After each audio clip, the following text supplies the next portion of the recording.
간밤 해외에서 나온 뉴스 살펴보도록 하겠습니다. 먼저 미국의 신규 실업수당 청구 건수가 금융위기 이전 수준으로 회복했다는 소식인데요. 블룸버그 통신 통해서 확인해 보겠습니다. 블룸버그 통신에 따르면 미국의 노동부는 지난 6일까지 주간 신규 실업수당 청구 건수가 전주보다 3만 건 감소한 33만 9천 건을 기록했다고 발표를 했습니다.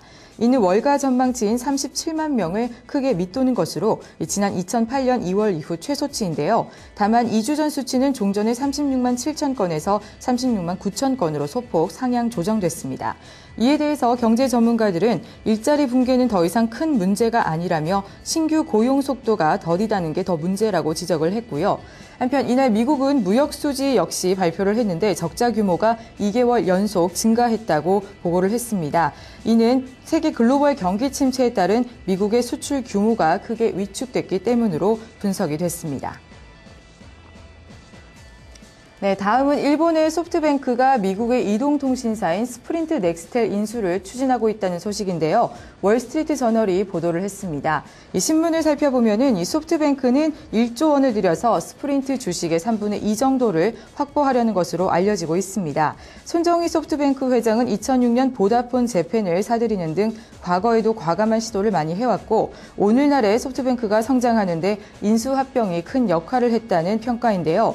하지만 월스트리트 저널은 일본 외 지역으로 사업을 확장하고 있는 소프트뱅크가 미국 3위인 이동통신사인 스프린트 넥스텔을 사들이는 것은 또 한 번의 도박이 될 수도 있다고 지적을 했습니다. 스프린트 입장에서는 서비스 품질을 개선하고 고객 확보전에 뛰어들기 위해서 M&A가 어느 정도 도움이 될 수 있다는 분석이 나오고는 있지만 이 버라이즌과 AT&T와 비교했을 때 가입자 수가 절반 정도인 스프린트가 시장 판도에 변화를 일으킬 수 있을지는 의문이라는 지적을 내놨습니다.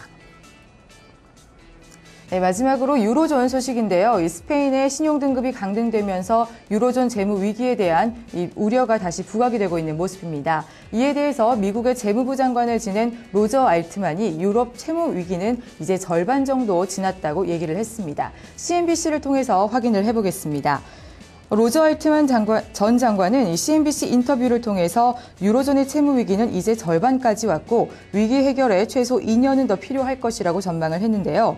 그는 글로벌 경제 전망 둔화로 유로존 경기 침체 상황이 더욱 악화될 수도 있음을 시사했습니다. 알트만은 시장 관점으로는 유로존 위기가 끝난 것으로 보일 수 있겠지만 큰 그림으로 보면은 위기 해결에 앞으로도 최소한 2년은 더 필요하다고 지적을 했고요. 스페인에 대해서도 구제금융을 하루빨리 신청하는 게 낫다고 권고를 했습니다. 다른 대안은 없으며 유럽 중앙은행이 국채 매입 프로그램 전제 조건으로 제시한 공식적인 구제금융 신청에 나서고 이 강력한 구조 조정이 포함되는 조건 이행에 나섬으로써 경제 체질도 역시 개선해야 한다는 조언이었습니다. 지금까지 외신 브리핑이었습니다.